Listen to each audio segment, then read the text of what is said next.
Good morning साथीहरू। कस्तो भयो त भैलेनी लक्ष्मी पूजा अनि भैली खेल्न जानुभयो कि भएन त? हामी त हेर्नु न रातभरि गएर यत्तिकै मुखसुख नधोइकन सुतेको थियो।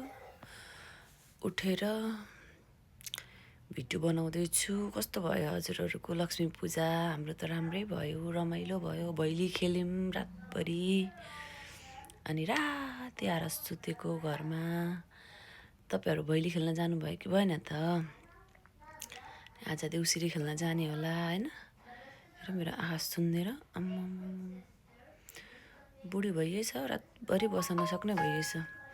साथीहरू, तपाईँहरूलाई यो पिम्पल्सको बारेमा कसरी जान्छ कि यो कस्तो नपाक्ने पिम्पल्स दुख्ने खालको आउन थालेको छ मेरो फेसमा नि। फेरि पहिला आएर एकचोटि अनुहार सनक्क सकेर गइरहेछ यहाँ होइन, खाल्टे खाल्टा बनाइदिएर फेरि आउन थाल्यो। साथीहरू, कसैलाई यसको जड थाहा छ भने मलाई भनिदिनुहोस् न। यसले मलाई फेरि टेन्सनमा पार्न थाल्यो। यहाँ हेर्नु न, यहाँ कस्तो चट्टै लाइन काटेर आएको छ हो। टेन्सन हुँदैन हामीहरूलाई?